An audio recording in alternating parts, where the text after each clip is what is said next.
Meus irmãos, paz e graça, meu querido, amém? Estamos começando com mais uma programação, né? Graça Libertadoras.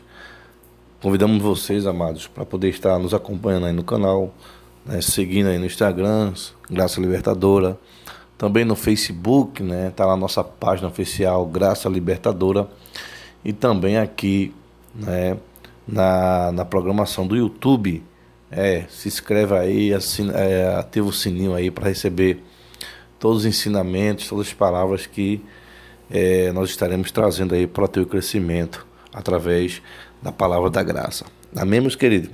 Hoje nós vamos aprender mais um assunto importante. Hoje eu irei mostrar a vocês como interpretar um assunto, um livro, uma carta, um capítulo, para que você tenha uma boa compreensão acerca da Bíblia. Amém?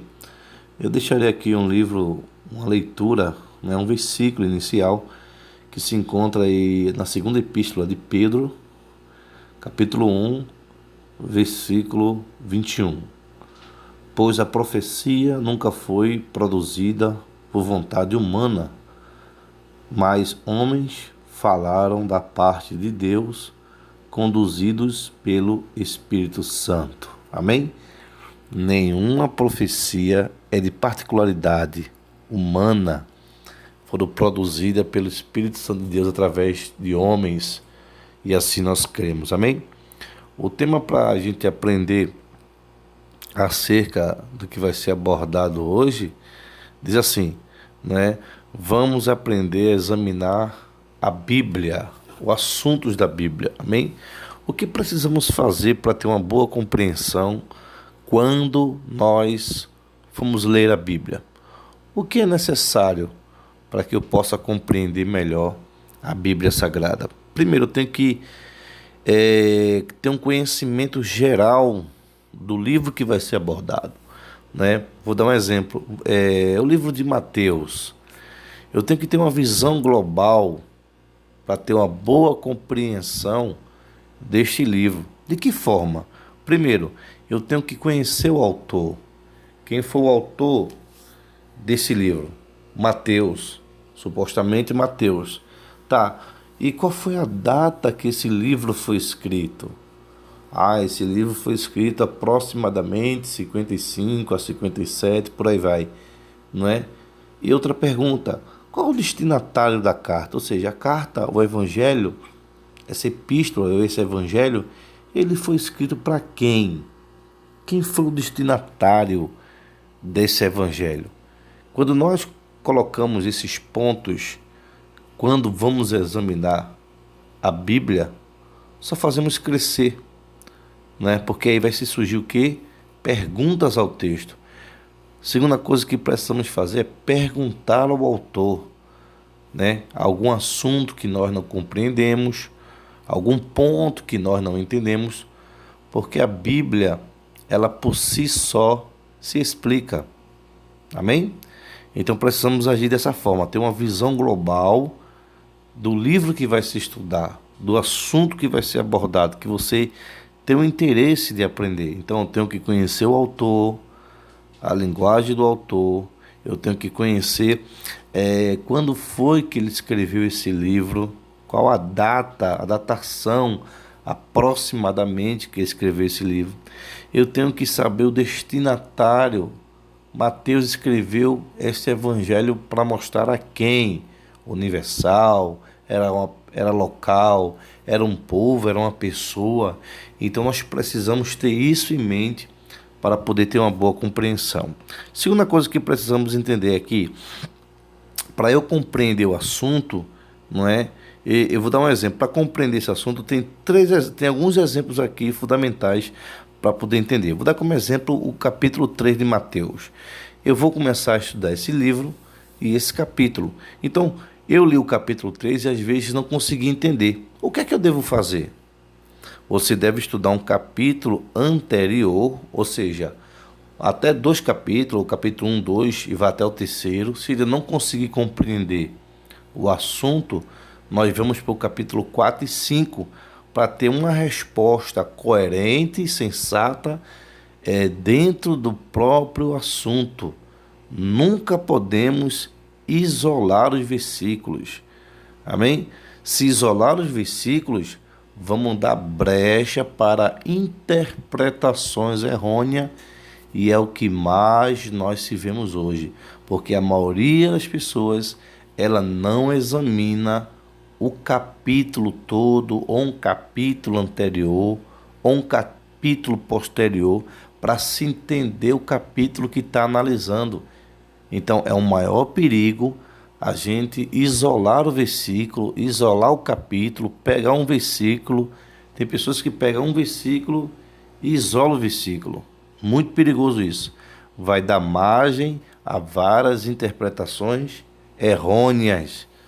Outra coisa que precisamos ter em mente: qual é o assunto do capítulo, da carta, do evangelho? De que se trata? Eu, como um bom leitor, eu tenho que saber de que exemplo, Mateus capítulo 3, ou Mateus todo, do que se trata? Qual é o pano de fundo? O que ele quer falar, o que ele quer mostrar, não é? Para o seu público, para o destinatário. Agindo dessa forma, você terá uma boa compreensão. Outra coisa, com quem está falando o autor? Ou seja, qual é o alvo público do autor? É para umas gerações futuras? É para o povo local? Era uma palavra que fosse alcançar pessoas futuramente, há 10, 15, 20 mil anos? Então precisamos entender isso para poder conhecer as profecias, para poder entender o que o autor quer falar. Outra coisa, saber se o assunto se trata de uma situação local, ou seja, o autor ali está tratando naquele capítulo um problema de uma situação cultural, local, ou ele está dando um ensinamento para gerações futuras, para povos futuros, para a igreja, e que ficasse como exemplo para os demais. Precisa levar em consideração tudo isso para ter uma boa interpretação da Bíblia. Outra coisa, não podemos fazer anacronismo. O que é isso? Anacronismo é quando a gente interpreta um personagem, um assunto de uma época totalmente atrás, mil anos atrás, muito tempos atrás, e querer aplicar como se estivesse acontecendo hoje. Vou dar um exemplo assim, lá a gente está lendo lá na Bíblia que lá se batizava na água. João disse no capítulo 3 de Mateus que ele batizava com água. João batizava com água, mas o próprio João disse que depois dele quem batizaria era o próprio Jesus com o Espírito Santo e com fogo. Então, quando eu leio isso, eu tenho que aplicar o que João batizava com água para hoje. Será que João, quando estava falando de batismo de água, ele estava falando do batismo de água para aquela localidade ou para gerações futuras? Então preciso ter isso. Eu não posso pegar uma situação de lá e aplicar como se estivesse acontecendo hoje, ou como se fosse para hoje, ou trazendo um personagem ou situação, como muitos hoje fazem, pegam um versículo isolado atrás de um alimento, de uma veste que não pode, e aplica para hoje, mais de 2000 anos. Aquela epístola, aquela passagem, ou aquele texto teve um destinatário, mas as pessoas pegam, aplicam como se fosse para hoje. Isso significa anacronismo. Outra situação é pegar, devemos também entender os tempos verbais. Quando você ler o texto, meu querido e minha querida, veja os tempos verbais, respeite o tempo verbal da frase, se ele está escrevendo para uma geração no plural, no singular, se ele está escrevendo para o futuro presente ou um futuro longínquo. Precisamos levar em consideração todas estas coisas para ter uma boa compreensão do assunto bíblico. E aí você vai entender, não é? É como, por exemplo, vou dar um exemplo. Lá em Mateus capítulo 24 e versículo 34, está narrado assim: e não passará esta geração sem que todas estas coisas aconteçam. Então, há um perigo de eu isolar esse versículo, há um perigo de eu não entender se esse versículo Jesus estava falando para os discípulos, Jesus estava dizendo que era uma profecia futura presente, ou futura longínqua, ou seja, se Jesus, a palavra que Jesus falou foi para alguns anos à frente, ou se foi para 1000 anos depois, precisamos entender isso. Então, aquela palavra que diz lá em Mateus 24:34, e não passará esta geração, que geração? Temos que analisar quanto é uma geração na linguagem bíblica, para quem Jesus estava direcionando, quem era o destinatário das suas falas. Isso tudo nos dará uma excelência na interpretação da Bíblia Sagrada. Louvado seja o Cordeiro, amém? Devemos saber também o que é uma palavra atemporal e uma palavra temporal. Muitas pessoas hoje, elas pegam umas mensagens bíblicas que era temporal, né? E aplica como se fosse atemporal. O que seria isso? Temporal e atemporal. Temporal é quando uma mensagem na linguagem bíblica, ela se trata para aquele tempo, para aquela situação, entende? E serve só para aquele momento. E uma palavra atemporal é quando ela rompe gerações, anos, milênios e serve até hoje. Vou dar um exemplo. O mandamento do Senhor. A Bíblia relata que o mandamento de Deus é eterno e é para todo sempre. Ou seja, honra teu pai e tua mãe, para que os teus dias se prolonguem na terra. Esse mandamento, ele é temporal ou atemporal? Esse mandamento é atemporal. Ele foi dito há mais de 2.500 anos atrás, mas ainda serve para hoje. Não parou no tempo. É uma mensagem atemporal. Entende? Quando Jesus fala, outro exemplo, que Jesus aplica uma palavra para aquela época, né? Devemos entender se aquela palavra é temporal ou atemporal. Só assim teremos uma boa interpretação dos textos bíblicos e não traremos ideias errôneas e interpretações errôneas. Agindo dessa forma, não ultrapassando o que está escrito, não querendo colocar ideias na mente do autor. Quando eu ou você pegamos um texto sagrado, isolamos um versículo, interpretamos aquele versículo por cima da interpretação do autor, nós não estamos respeitando o autor, nós não estamos respeitando quem mandou ele falar, que é o próprio Eterno, nós não estamos respeitando as profecias, interpretando em cima de outra interpretação. E isto é errado e é o que mais acontece.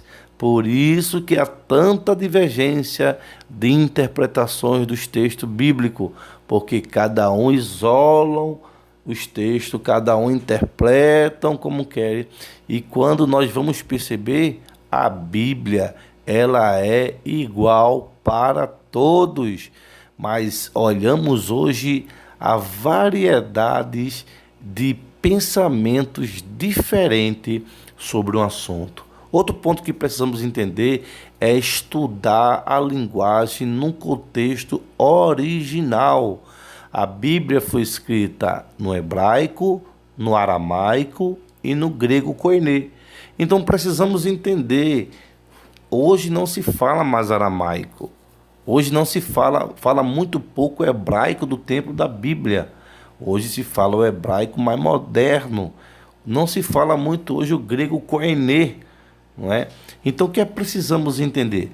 Essa Bíblia, ela foi escrita há mais de 2.500 anos. Precisamos entender e estudar na língua original, para não ter problema de interpretação. Eu vou dar um exemplo para você. A Bíblia diz, em João capítulo 3, versículo 16, e Deus amou o mundo de tal maneira que deu o seu Filho unigênito para que todo o que nele crê não pereça, mas tenha a vida eterna. Perceba, quando nós isolamos esse versículo, nós entendemos que Deus deu seu Filho por todo mundo, como está no versículo isolado. Se nós não levarmos em consideração a língua original do que significa a palavra mundo, nós iremos ter problema nas interpretações. Por quê? No Novo Testamento, não é? Existe também uma passagem, várias, que diz assim, em 1ª Epístola de João, diz assim: não ameis o mundo e nem as coisas que há no mundo, porque quem ama o mundo, o amor do Pai não está nele. Olha para aí. Tiago, capítulo 4, se não me engano, diz assim: olha, quem for amigo do mundo, constitua-se inimigo de Deus. Quando nós olhamos esses 3 versículos, nós paramos para perguntar. Olha como é o perigo isolar. Lá em João 3,16, diz que Deus amou o mundo e entregou seu Filho por ele. Lá em 1ª Epístola de João, diz que não é para amar o mundo. Lá em Tiago, diz que se eu amar o mundo, o amor de Deus não está em mim. Oi, Deus ama o mundo, entrega seu Filho e quer que eu não ame o mundo? Como assim? Há problema de interpretação se nós não formos pesquisar no original. A palavra mundo, no grego koiné, tinha não só um significado, tinha 4 significados. Oikumene, o mundo aion, oikumene, o mundo cosmo e o mundo shell. Então precisamos saber nesse capítulo, nesse versículo, essa palavra mundo, o que quer trazer? O autor quis trazer qual o entendimento desta palavra mundo. Deus amou o mundo. Será que é o mundo cosmo? O planeta Terra, as árvores, o mar? Deus morreu por isso? Deus entregou seu Filho por isso? Então, é assim que vamos examinar os textos, o contexto, para ter uma boa interpretação, e quando agimos dessa forma, nunca seremos enganados. Quando agimos dessa forma, nunca seremos iludidos por interpretações erradas. Então precisamos usar dessas ferramentas para poder ter uma boa interpretação da Bíblia. Amém? Se você agir assim, se você meditar assim, se você agir desta forma, você não será enrolado por interpretações errôneas. Amém?